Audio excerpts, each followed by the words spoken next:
Hello, welcome back to my channel. Today I'm going to be using some Rosalind Gel Polish. Here are the colors that were in this kit that they sent over to me.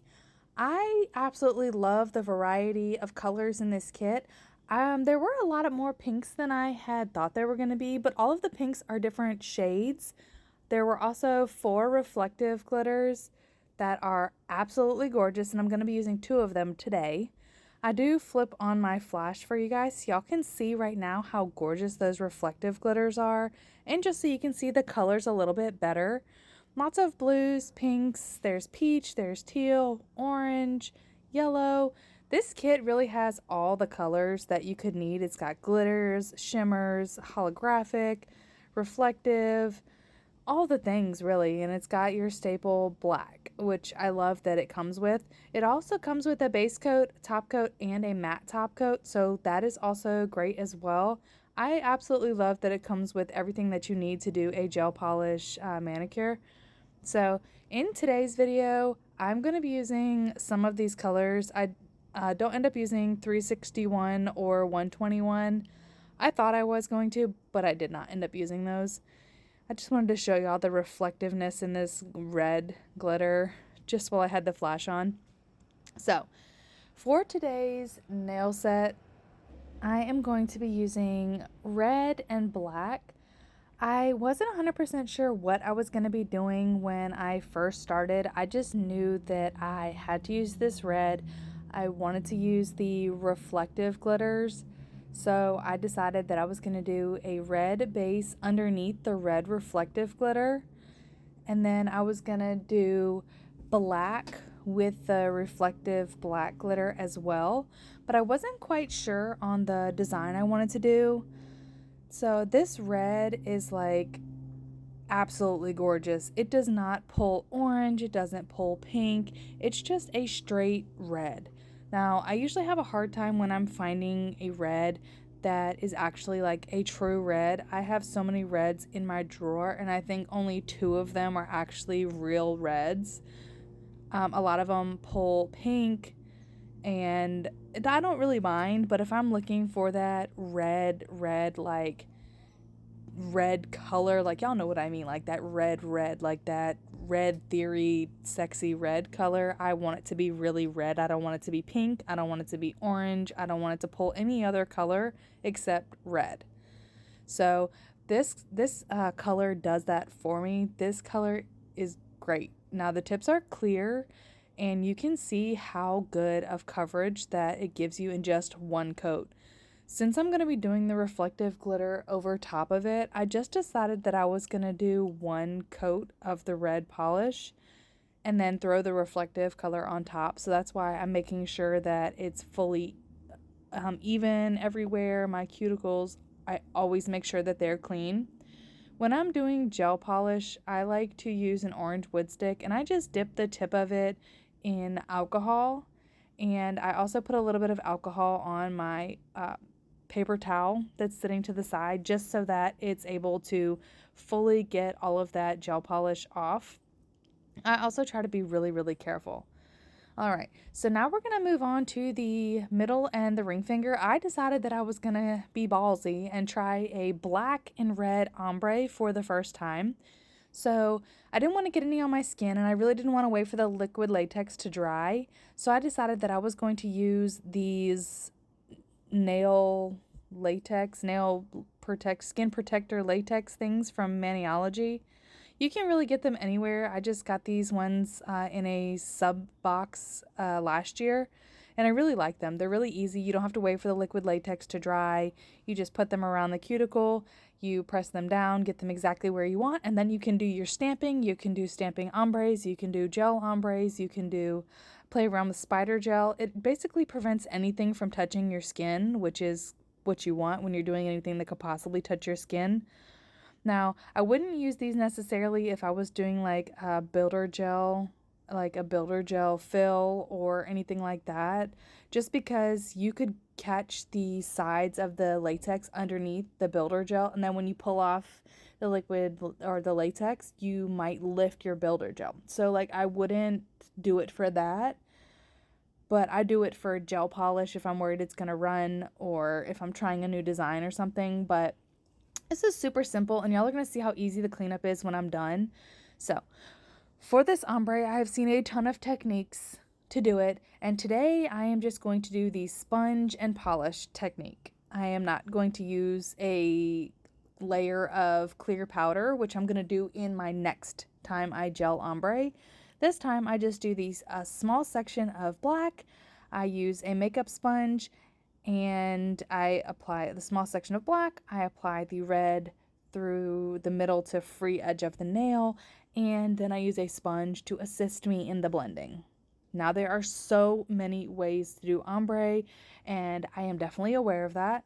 I know there are better ways, there are different techniques, so I promise to show y'all them in later videos. I've been just wanting to try out different ways to do it. There is an ombre brush way, there is a way with clear powder, there is a way with just a liner brush, there is the way that I'm going to do today with the sponge. There is another sponge that you can use, a different way to do it. There are literally so many ways to ombre to get the same effect. So actually, I think I'll do a whole video on just different ways to ombre. I'll pull out a bunch of nail tips and I'll do it on just nail tips for you guys so y'all can see how many different ways there are to ombre just with gel polish. There are different ways to ombre with dip powder, but so many different ways to ombre to get the same look. So back to what I'm doing. I'm going to take this sponge and I'm going to just press it on the nail. Just going to press it on and kind of stipple it, pat it. I did speed this video up just for time's sake, just so y'all wouldn't have to be sitting here for the whole hour that it actually ended up taking me to do this whole mani. So I just wanted to press it on first to kind of get an idea where everything kind of needed to be on the sponge. So after I did that, I went ahead and I put a little bit more black and red on there just to kind of give it that first layer, like a better base. When you do it this way, especially on clear tips, and I used just a gel base. I didn't use a matte top coat or anything, any base. I just put gel base down and that was it. It's going to take about 3 or 4 good layers of doing this just to get an opaque coverage. So that was just the first layer. Now I'm going to go in and I'm going to do the exact same thing for the second layer. I end up doing 3 layers and excuse me. And for me, that's okay because I got the desired look that I was looking for.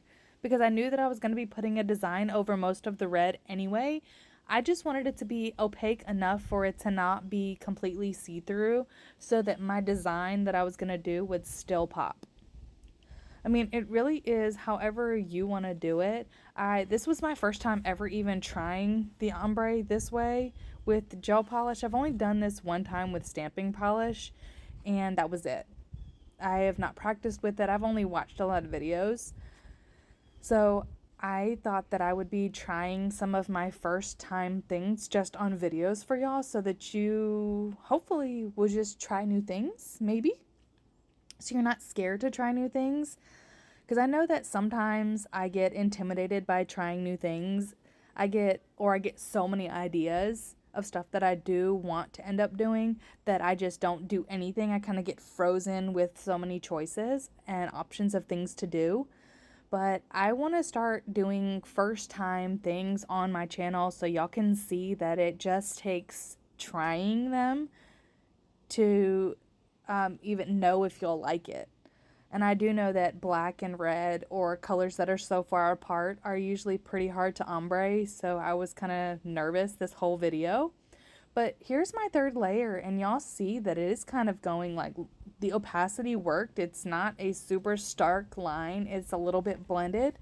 And that's kind of what I was going for. So now I'm going to take off the latex and I'm going to clean up the side. So now some of the latex did end up sticking to my gel polish as it cured. So I just decided to try to clean up some of that on camera for you guys just to kind of show you that not too much ended up on my skin with using the liquid latex, or I keep saying liquid latex. Lordy, what is wrong with me? Not too much ended up on my skin while I was using the latex pads, but here is a simple cleanup. All I did was use the end of the cuticle pusher and just a little bit of alcohol, and it was able to clean everything up off the edges.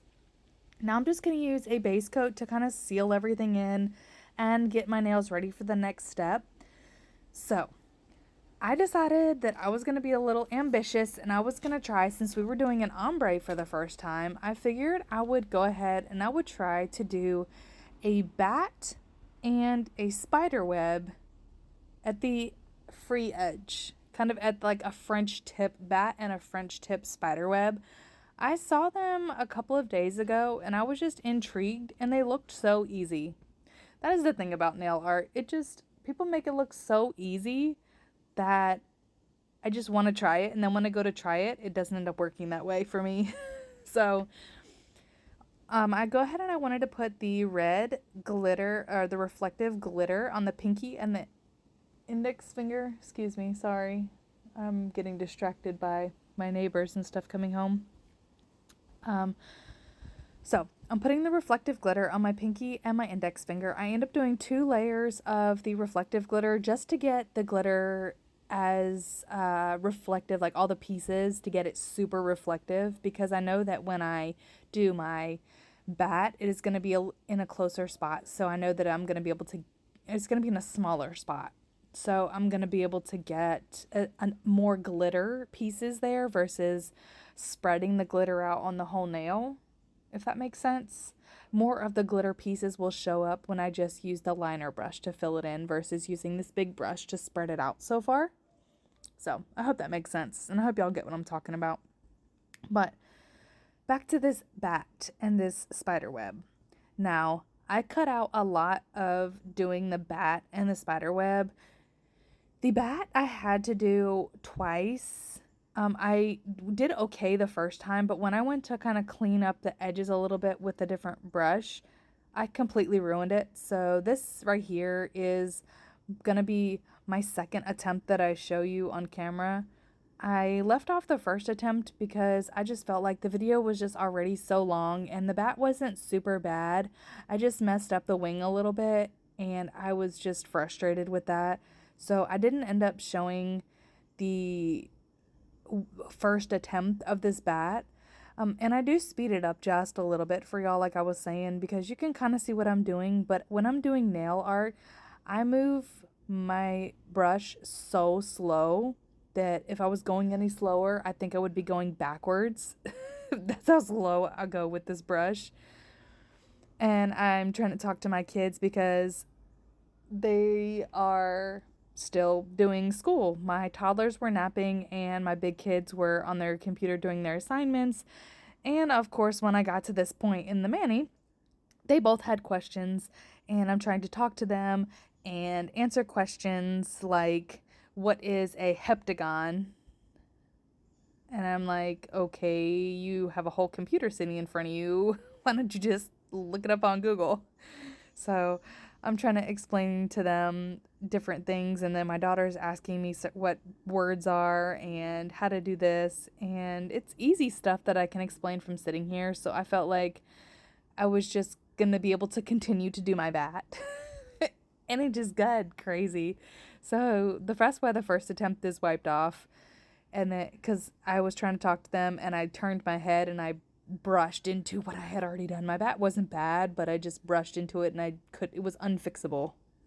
So this is attempt number 2, which I felt like was going okay. I told them they needed to stop talking to me while I was doing my bat and we could reconvene after, because they paused their questions until I outlined the bat. And I was like, look, y'all have to pause.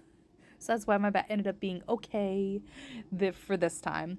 So then I took a brief little second, answer questions, check homework, check how progress was going. And then I come back and I do my spider web. And I feel like since I did my bat okay, I kind of like messed up my mojo when I came back to do my spider web. And I wasn't really too sure what I was going to do for my spider web, whether I was going to do a half French tip that I had seen, or if I was going to do the full French tip, or what I was going to do. So that's why the spider web looks kind of wonky, because it was like I think it was not my 100th try. Let's say very literally it was probably my 7th or 8th try on that spider web. But the bat ended up looking really super cute. Once I had them be quiet and stop talking to me and messing me up and pulling my attention for all their distractions, I I was able to get it cured. So then I decided I was going to make the bat have the reflective glitter on it, because I was like, that's super cool. The index finger and the pinky are both reflective, so why not just make the bat reflective so that it will shimmer so beautifully in the light. So I decided to do the bat reflective. My thumb, I just do that at the very end. I just paint my thumb with black and the reflective pretty much the same color as the bat and the web. So I thought that the bat didn't turn out half bad. I didn't put any eyes or anything on it, and it was super hard to get pictures of, but my kids love it. I really like how it turned out. So, I mean, can't really complain, right? Oh well, probably won't attempt it again until next year, because I'm done with my bat nails. I've done I think 3 or 4 of them by now, and I'm kind of done with them. But the reason why I don't really do Halloween nails like that, but I'll do some bats. So side note, still bat related, the first animal I ever hit with my car was a bat. Now, how weird is that? I had never hit an animal before, and I really didn't intend to hit an animal with my car, but I met up with my husband one day for lunch, and he asked me what was on the front of my truck. And I told him I didn't know, so we went and we looked, and it ended up being a bat that he pulled out of the grill of my truck, which was so weird. That was the only animal I ever hit with my vehicle, other than bugs, of course, on the interstate, but I mean, there's nobody that can get away from doing that. All right. On to my next thing. The spider web. I was having the hardest time, so I did half of it off camera just to see if I could even do the spider web. So that's why half of it was already done. And then I end up doing, I wiped off I left some of my mess ups in here for y'all, because y'all like seeing that I'm not perfect, and there's proof. Still, my spider web looked terrible, so that's 2 wipe offs. And I only wiped off half of it because for some reason, I know spider webs are not perfect, but I don't know what is wrong with me. That one didn't even look bad. I just counted the wrong number of little pieces, and it was one more than it needed to be. So that was going to bother me. And I just was like, what is going on? Why can't I do this spider web? I don't understand. So we get the spider web done. I just want to darken the lines up just a little bit, and then I cure this part, because last time, I think it was my second attempt of doing the spider web, I got all my lines perfect, and then I went in to do the little U's on the inside, completely messed them up, and had to wipe it all off. So this part I sped up kind of a little bit faster, because this is just doing the inside of the spider web, the little U's that make the interweb of the spider web. I'm not going to put a spider on it or anything, because I don't really like the spider part. I do think that the spider webs, seeing them, they are amazing. I have a hard time knocking them down. And I only knock them down if they're like poisonous spiders, or if they're literally right in front of my door when I open it, or they're right on the stairs, or I accidentally walk through one and turn into a ninja real quick. I don't really like to knock them down, because spiders are helpful to eat all the bad bugs, and I love looking at the webs. They are so awesome and so cool. But spiders, not really my thing. But the spider web is cool. And then I decided that I was going to make the spider web reflective, just like the bat, just so that all of the nails could have some sort of reflective aspect on them. Just because I thought that was really awesome. I love the reflectiveness of this polish. I recently became a reflective gel polish lover person. I used to not like reflective just because I don't go anywhere or do anything to actually appreciate it. But now I've decided that I'm just going to use my phone flash, my phone camera, and stuff if I want to look at the flash, because it works all the same, right? So, story time. This Manny, I guess, right? This video is just full of stories. But I hope y'all enjoy the video and enjoy the talking. I know I asked in previous videos if y'all enjoy the talking or y'all prefer music. I got a lot of feedback in my Instagram and here that said y'all like the talking. So if y'all do, I'll throw in more stories. Here is what it looked like. I think it ended up looking Spider-Man, so I thought that was real cool. And then I ended up doing like a little loop around the whole nail with the black, because I just loved the reflectiveness. So I just took the glitter around the cuticle line, but I was like, you know what? I really like that. So we ended up doing the line of glitter all the way around the nail, and that looks really, really good. Y'all will see at the end when I show you. But I left this part on so y'all could see how good this black is. Like, this black is solid. 2 coats would be like super solid, but this is perfect underneath of something. So underneath of this glitter, it's dark enough to not be so dark that it's going to be like outshining the glitter you put on top, but still dark enough to be opaque. And look at how reflective this glitter is. I did this part with my flash on my camera so I could appreciate it as well. That is so pretty. So pretty. So while I'm oohing and ahhing over that, man, I just can't help it. That's so pretty. I dip my cuticle stick in the alcohol just to clean up anything on the edge that I may have missed. And then I go ahead and I'm ready to do my gel base coat and my gel top coat and get everything fully finished up. So it does come with the base and the top coat. I do like their base and their top coat. The only thing is that their bottles are kind of small, but I don't really mind that because I do my nails at home. So here's what it looks like without the flash. It's still got a little bit of glitter. I still do appreciate the glitter without the flash, but there's just something about it. When you turn on that flash, it just is like, bam. It's so gorgeous, and it adds like that extra little flair to any mani. Now, the middle finger and the ring finger, they look kind of like a little bit foggy just because I put cuticle oil on after I washed my hands, but that has nothing to do with the top coat. But I wanted y'all to just see the difference, how beautiful it is with that flash on and how reflective it really is. I will leave this kit linked below in the description box. Y'all should definitely check out Rosalind if y'all have not before. I cannot rave enough about them. Thank y'all so much for spending time with me today, and I hope y'all enjoy the rest of your day.